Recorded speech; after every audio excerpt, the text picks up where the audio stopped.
A very fine morning, my dear students. Today we will start our new chapter, that is chapter 3 of Science 1.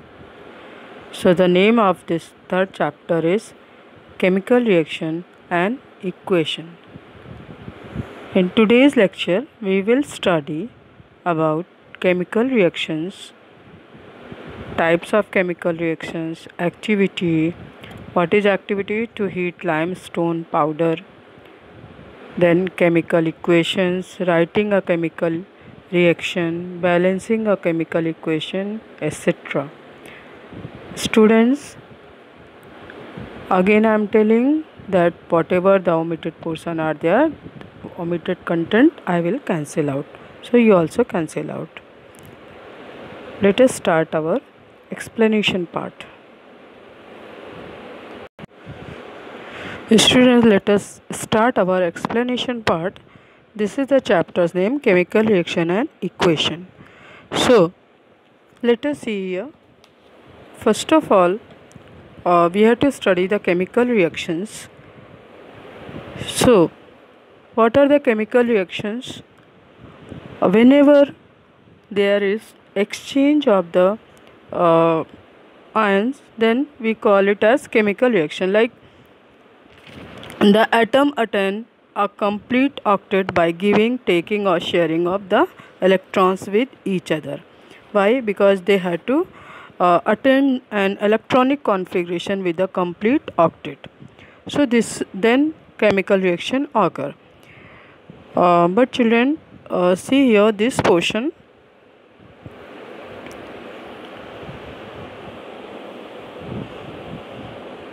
This full portion is cancelled out for you.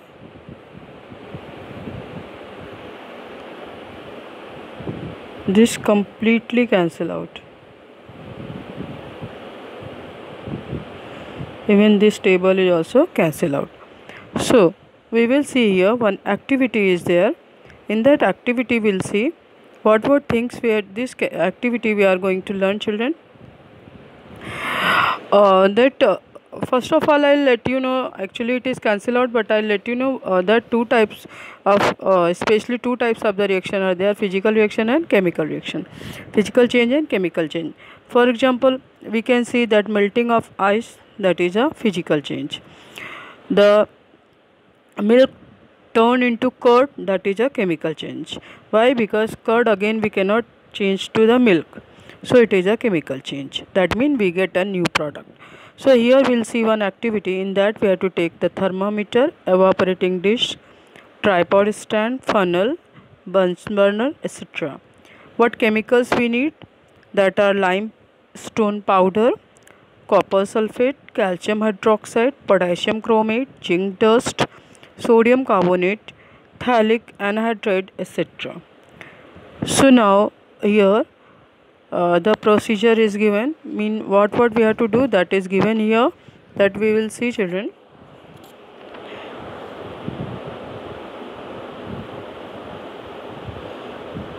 Let us see this.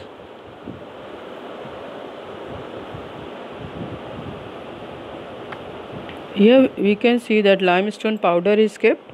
This is crucible dish. This is Bunsen burner. Now we'll see the steps. What are the steps involved?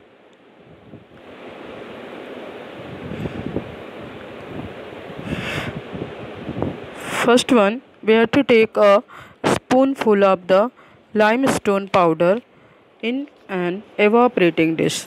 We have to heat it strongly on a blue flame.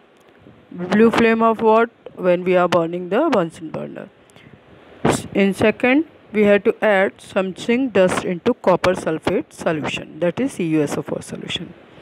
Third, we have to add potassium chromate K2CrO4 solution to barium sulfate solution BaSO4. Fourth, we have to add sodium carbonate or Na2CO3 solution to the calcium chloride solution. And fifth one, we have to take phthalic anhydride in the evaporating dish.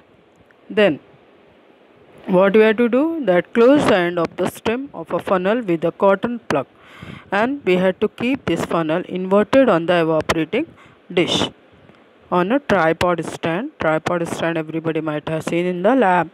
So let us see, children. Here I'll show you. This is the lime stone powder is kept here. This is wire gauze. This wire gauze. This is tripod stand. This is Bunsen burner. This is crucible disc. So now here we have to form one table.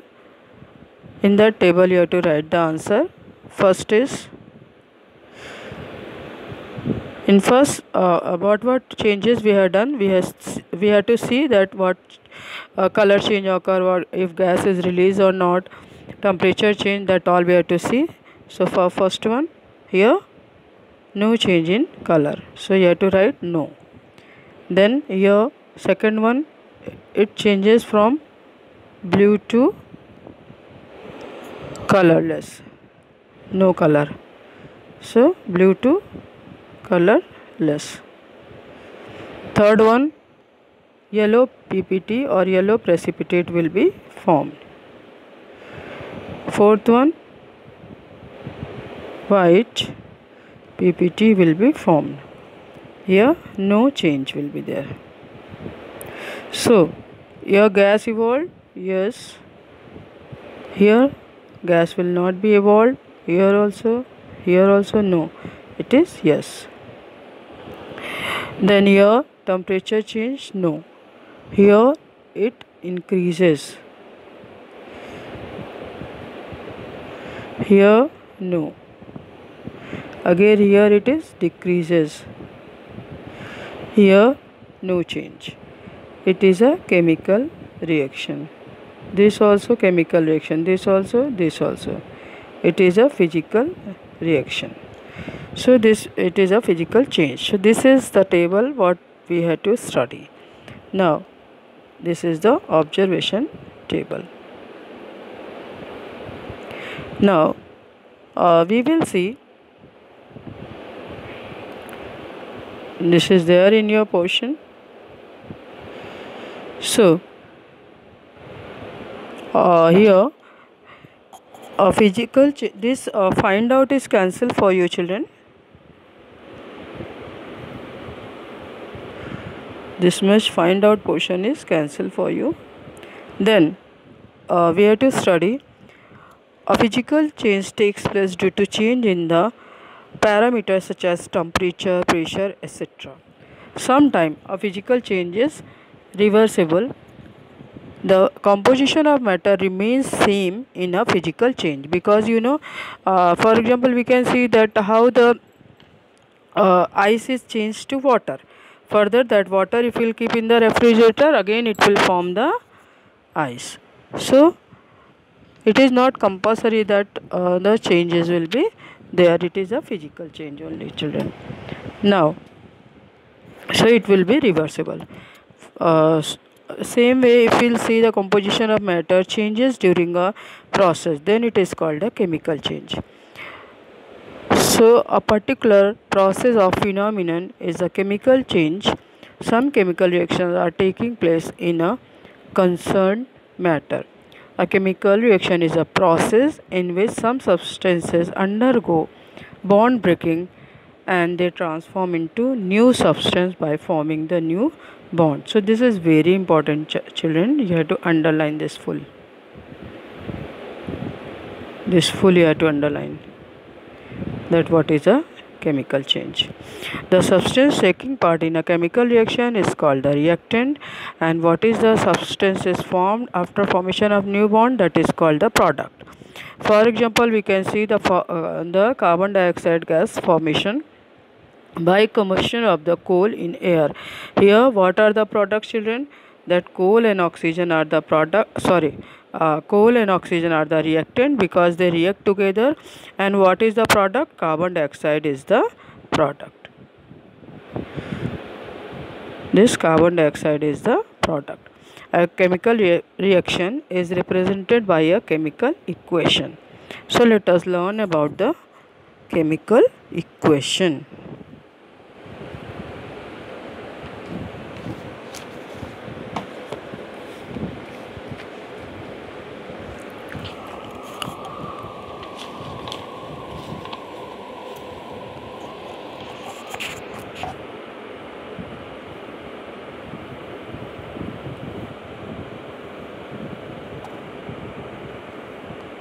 This is a chemical equation.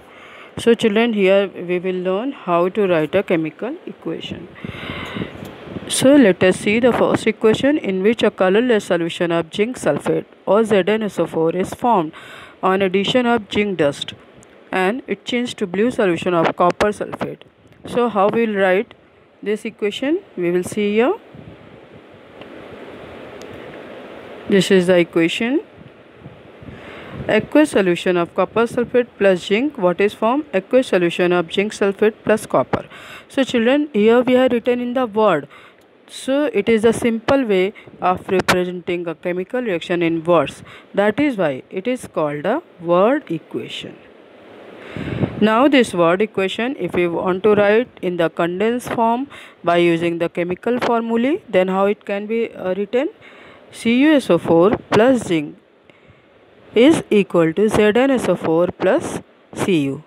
That means when copper sulfate and zinc dust react, they form the zinc sulfate and copper.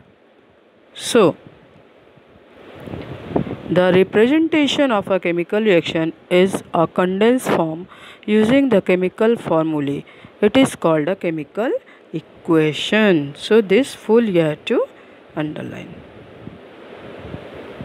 This is very important, that what is chemical equation. So in this equation, the copper sulfate and the zinc are the reactant. They react with each other and they form the copper particles and a solution of colorless zinc sulfate as the product. So what are reactant, children? Copper sulfate and zinc dust are the reactant, and what are the product? These are the product, zinc sulfate and copper. These are the product. The ionic bond in the reaction CuSO4, it breaks, and the ionic bond in the product ZnSO4 is formed during the reaction. Now how we can write the writing a chemical equation, that we'll learn here. First,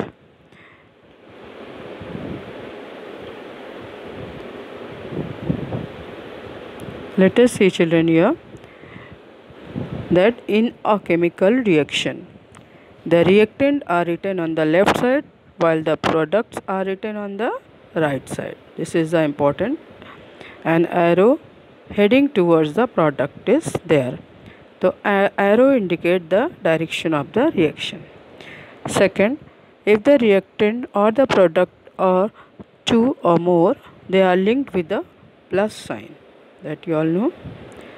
So for example, you have seen that in copper sulfate and zinc dust, they are just linked with plus sign.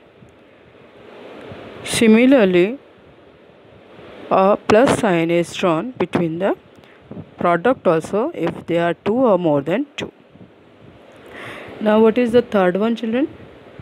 To make the chemical equation more informative, we have to write the physical state.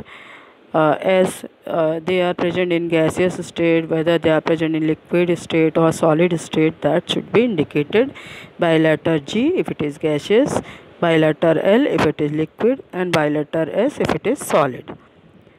So this all states should be written in the bracket. Moreover, we can see that if the product is gaseous, instead of G, it can be indicated by an arrow upward. So if an arrow upward is there, you have to understand that gas is coming out.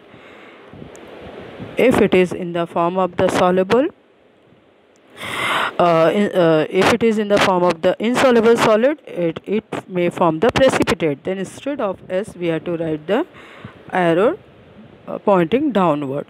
So when reactant and product are in the form of solution, so we have to write in the aqueous solution state by writing in short AQ. So let us see some example.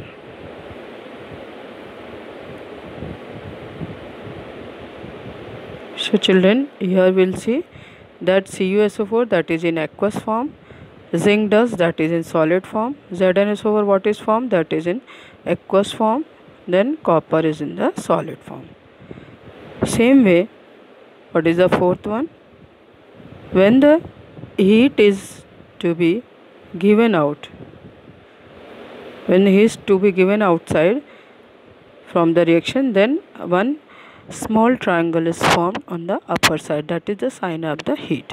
So it is indicated by a small sign of triangle writing above the arrow that indicates the direction of the reaction. In this reaction, which slaked lime is formed on heating limestone. So children, CaCO3 is what? Limestone.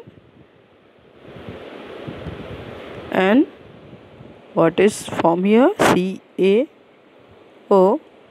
So we can see here the reaction in which the slaked lime is formed, that is CaO.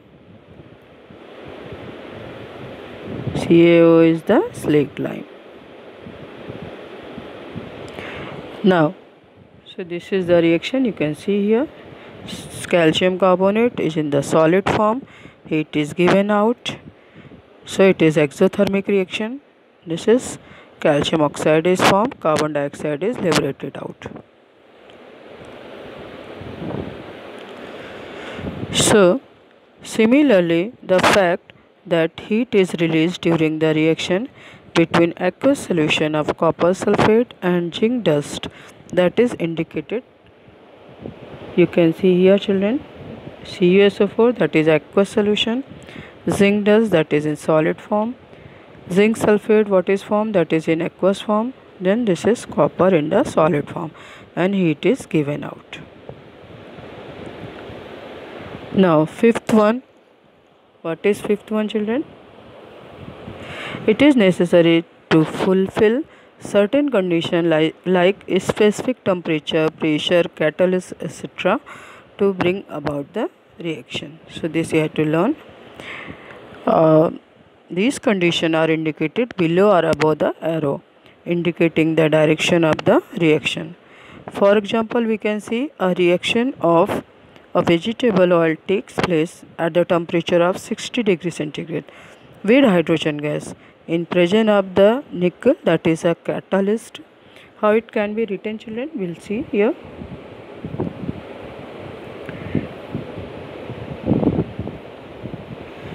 So you can see children here, vegetable oil, that is in liquid state, hydrogen gas is in the gaseous state here at 60 degree. So temperature written on the above the arrow, and I is the nickel is the catalyst. That means it will not participate in the reaction, but it will enhance the reaction, and vanaspati ghee will be formed in the solid state. What is the sixth one children? Specific information or the name of the reactant or the product are written below their formulae. For example, copper on reaction with concentrated nitric acid gives reddish colored poisonous nitrogen dioxide gas. So Cu is in the solid state, HNO3 is in aqueous form, that is nitric acid, then CuNO3 whole twice, that is formed, that is the in aqueous form. So it is then nitrogen dioxide gas is formed, that is in gaseous form, and water is formed, that is in the liquid form. Now we'll see, however, on reaction with dilute nitric acid, so first what we saw, that was the concentrated. Now we will see with the dilute. So when on reaction with the dilute nitric acid, the product which is formed is nitric oxide. So here we can see that this first one with the concentrated, it is written here, you can see children, concentrated, and this one with the dilute. Concentrated means when it is in pure form we call it as concentrated, and when the water is mixed then it is dilute. So 3Cu, that copper is in solid state, then HNO3, that is in the aqueous form, and what is formed here, then what product are formed here, that we have to see, that when it is reacting with the concentrated this one, then what product are there, CuNO3 whole twice in the aqueous form, then NO, that is the nitric oxide gas, and then 4H2O, that is in the liquid form. Water is in the liquid form. Children, here you can see one more activity is there, but that is also cancelled for you.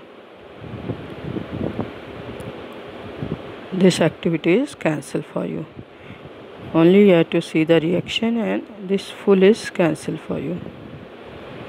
Only you have to see the reaction. AgNO3, that is silver nitrate, in the aqueous form it react with the NaCl, that is in the aqueous form it form the AgCl, that is silver chloride white precipitate is formed. That is why the arrow is downward. And NaNO3, that is in the aqueous form, that is sodium nitrate. This NaNO3 is the sodium nitrate. So how the reaction takes place, children? You can see here that they have taken the silver nitrate solution inside a test tube. With the help of a thread or small wire, they have tied and put inside this conical flask. In conical flask, they have taken sodium chloride solution. They both now in the starting we have to weight it, how much weight it is there. Then we have to tilt it so that the test tubes and this silver nitrate solution and whatever is in the conical flask sodium chloride, that will get mixed and the chemical reaction will take place. So what will happen, that we'll see here, children.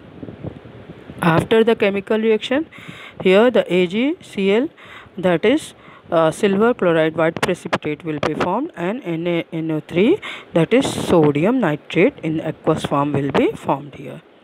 So this is the reaction, only you have to learn the reaction of sodium chloride with silver nitrate. This silver nitrate is only on the water's ink. So this is important point you have to learn. Sometime it may come in answer in one sentence. So here this she has to cancel.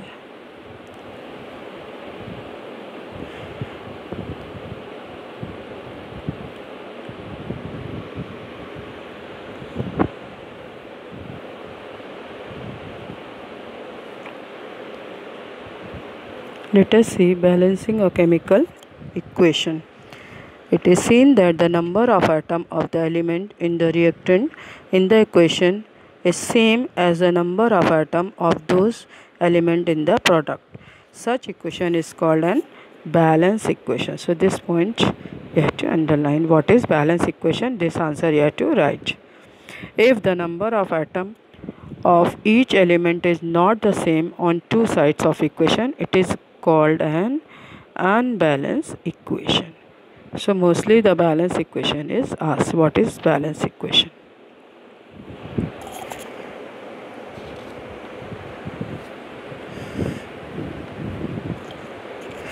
So how we have to compare that with whether it is balance or not, children? This way we have to compare.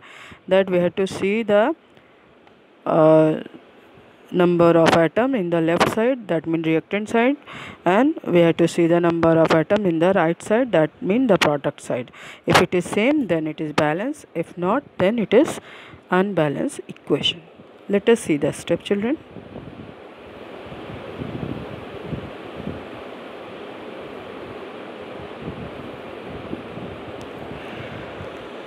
In any reaction, the total mass of each of the element in the reactant is same as total mass of each of the respective elements of the product.